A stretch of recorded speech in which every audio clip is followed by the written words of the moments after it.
Hey, what's going on, everyone? Ryan Wood alongside Pete Dougherty here outside Lambeau Field. Pete, it's Buffalo at Green Bay. It's into September. I think automatically you start to chill and shiver a little bit if you hear Buffalo at Green Bay. The weather did try to cooperate a little bit, though. It's a little chilly today. Yeah, it should be in the 60s today, I think. And I think my car said the temperature was 47. I didn't look at the weather app, but I'll bet it's upper 40s right now. Hello, Steven. Yes, hello. Thanks for joining us. Let's get to the inactives today. Right off the top, Randall Cobb, the hamstring that put him on the injury report midway through the week. He is inactive. Let me ask you, how do they adjust? I think they can go a couple of different ways here. Yeah, we'll probably see a combination of it. Maybe a little more two tight end. Valdez-Scantling will get some more snaps. That would be the two big things. I still wonder if somewhere along the road here, if they're going to start pairing Montgomery with one of the other two running backs every once in a while, and then just move him around, split him out before move him around pre-snap. Kevin King not active. He returned to practice this week. I don't know what you thought. I never thought that it was likely he'd be able to play the week that he returned from practice from a soft tissue. I talked with him in the locker room, and he said that he wants to play before the bye. I had kind of kicked around the idea of maybe we won't see him until after the bye in 3 or 4 weeks. He said he wants to play before then. We'll see if that happens, but they're going to be obviously careful with him. He doesn't need surgery. Doesn't sound like it's a type of injury that kept Demarius Randall out for a couple months, but it is something that's keeping him out today. The new corner, Bashaud Breeland, not active today. Not really a surprise. I don't think. He didn't have enough time to really get up to speed. Justin McCray, the right guard, not active. Byron Bell will start in his place. Alex Light, the backup tackle, not active. And running back Darius Jackson and quarterback Tim Boyle also inactive. Tim Boyle, obviously they're going to go with two quarterbacks again like they did last week. Aaron Rodgers' knee looks like it's feeling better. He practiced Thursday for the first time in pads. That's a big deal. Did team reps. So what do you make of that? Yeah, I think that's a real big deal. Just even be able to work a little bit one day during the week suggests that he's getting a lot better. Somebody was asking about running game protection for Aaron Rodgers. I would think that's right. During the game last week and afterwards, I really questioned why. Aaron Jones got off to a good start. Why not play him more? Give him more carries. But looking back, I think I get what McCarthy's doing. You're talking about a guy who's had injury problems. He both MCLs last year. And then a hamstring in camp. I think he missed 3 weeks with that. I could see why they'd want to limit his snaps. Just give him a game to get acclimated and then use him a lot more this week. I would think we'll see a fair amount of him this week. I think we got something for the first time I've been doing this. For the first time, we got a Brewers question on the Packers chat. Yelich or the field? I'll take Yelich. I don't know if you have an opinion. Tom Hardrecourt certainly would be a better person to ask than us. How does he not get it at this point? This is getting ridiculous what he's doing. Aaron Jones go off today? I don't know if he'll go off, but I bet he'll play a lot, and I could see a 100-yard day for him. Over under 11 carries. A lot of Earl Thomas questions. So it looks like I just saw the tweet earlier from Adam Schefter that Seattle's holding strong on the second rounder. I think teams would have been a lot more willing to give that up before the season started. You start getting into the season, he's got less time to learn the defense and all that. What do you think of trading two for Earl Thomas if you're the Packers? 29 would scare me off that a little bit. They've got to get better safety play. There's just no question. I think I'd do it better there. It's not as easy a call as it might seem because of the guys. It's not. The guy's been such a great, really, really good player. It's the money for a long more time. than the pick for me. It's both it's the age, giving up a lot of resources both ways. You're right for a 29-year-old, but I think I'd do it. I think he's just good enough still. And the safety play has been weak enough where I think I'd do it. Yeah, safety play is a problem, and I don't see it getting any better. I don't think Josh Jones is the answer. We'll see. Speaking of which, there's a Clinton Dix question, 1 to 10. How would you rate his play so far this season? That's a great question. That is. That's a really good question. On paper, you see 2 picks in 3 games. And that's what you want to see is from a guy in his final year of his deal. Like safeties get paid for picks, so neither of those plays were really forced. He was kind of and he made them. One was a gift. The other one he made the play, but the ball went right through Treadwell's hands and into his chest. I think Jordan Reed quit the route on the other one. So that's so anyway, let's answer the question. I would say 4 or 5. Yeah, that's about right. he's made some tackles, he's missed some tackles, and the 2 touchdowns he's given up, he's just been caught completely flat-footed and unaware, which that was supposed to be his thing. Was not a super fast guy, 4.59 I think, or 4.6, 6.1, somewhere in there, but instinctive, good angles guy, and that's 14 points, 2 big touchdowns. He's averse to contact. That's I think the issue with him early on. Brazil checking in. It's an honor to have you. Thank you, Leandro. Orrin Burks did have a bit of a pitch count last week. They weren't just going to throw him out there for the first time and kind of unfiltered feed him to the wolves. I think that his snaps will go up throughout the season, starting today. Yeah, Earl Thomas is in the last year of his deal. You wouldn't make a deal. The way these things work is you talk to the team, you agree on the compensation for the draft pick, then you go talk to the player, to the agent, and you work out a contract. If you can't work out a contract, then there's no trade. And this guy's going to cost, $12 million a year. You're going to probably have to guarantee about $20 million. So it's not a cheap. It won't be cheap. But I think if you can get 2 really good years out of him, it would be worth a second-round pick. A few Aaron Jones questions. Over under 11 carries. How much do you want to play today? That's a good question. I'll say just over. I'm guessing he gets a lot of snaps, especially with Cobb being out, Montgomery getting more of the slot stuff. Hey, Johnny, the question on why Graham isn't a bigger threat, I'd be honest, I kind of disagree with you. I mean, even last week, it was quiet. It was quieter than he was against the Vikings. He had 45 receiving yards, and that's not nothing. For a tight end, that's for a quiet week, that's still productive. He's produced through 3 weeks, and I think even more than the actual numbers on the stat sheet, you've seen defenses play to take him away, which has opened up things. Ron Allison's had a big first 3 games. I think Jimmy Graham has helped in that regard, the attention that he takes. So, yeah, I disagree. I think he's been pretty productive. Matt, Tremont, more at safety. What do you say?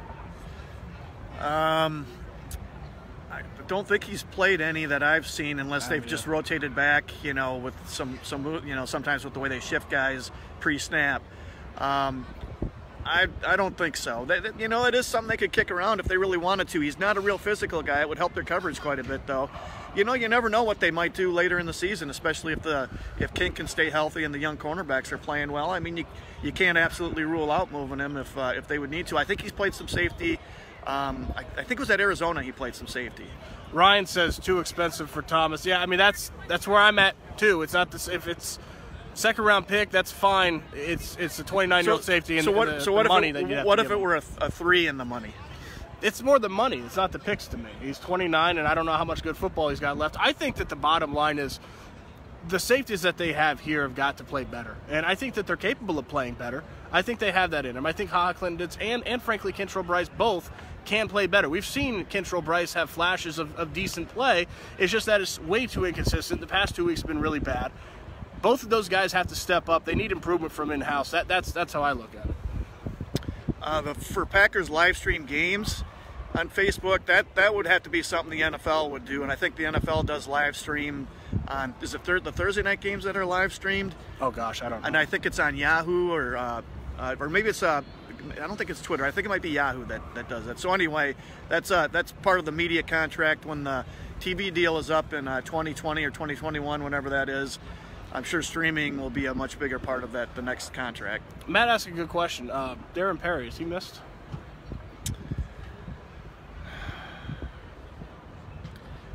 I can't. Hard for me to know. I think the safety played. Clinton Dix had a bad year last year. That's true. Let's That's face a good it. point. I kind of think what we've seen of Clinton Dix the last year plus is probably who he is.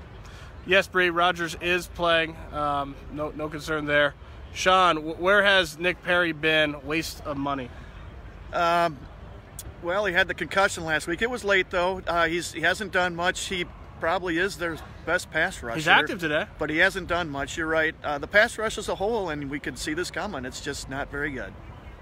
And yeah, it's been pretty predictable, hasn't it? It's just probably they just second straight year. Really, they don't have guys who win consistently on their own. They're going to have to start blitzing. Hey, I got to give Pete props because it was probably 3, maybe 4 years. I think 3 years ago that when the Packers had a pass rush. Frankly, I mean, you go back to 3 years. They had Julius Peppers still. They had guys that could rush the passer from the edge, and you wrote the column saying they better get on this edge rush now. And boy, were you right. At the time, I looked at it, I was like, well, they got a pass. No, you saw before really anyone. And I got to credit Eric Bronchek with a lot of that too. When we'd have our discussions after watching, rewatching the games of the day after the game and doing our column for that, he pointed that out, and he was right. And the more you look, the more you realize he was right. You know, James, Josh Jones playing over Dix or Bryce.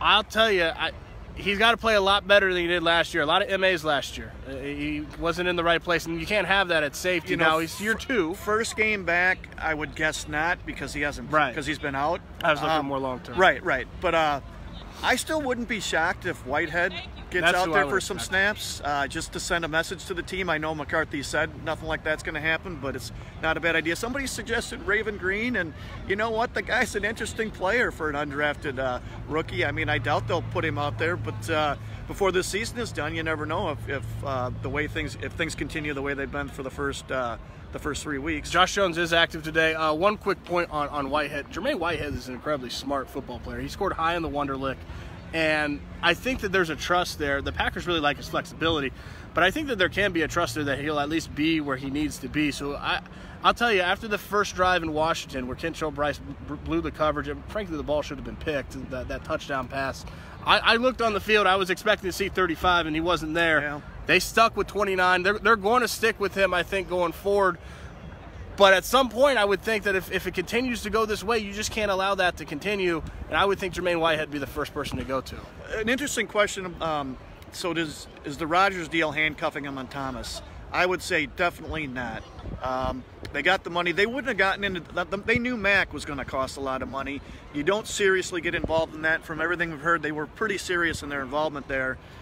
You don't do that unless you're willing to pay him what it would have taken, and we're talking twice as much as what Earl Thomas would cost, at least in guaranteed money. Ross wants to know if the officials are softening on the roughing the passer penalties. It kind of sounds like they've been instructed to, just as the week has gone on, reading a little more about what was talked about on the conference call and what has been sent out to teams. I thought it was interesting. I don't know, did you see Kevin Seifert's thing? Where if there's been 50-some roughing calls, 4 officials account for 50% of them, 52%, something like that. So I think the league just didn't quite clearly enough explain the rule to get the message to all the refs. So some were just calling it a lot tighter than others.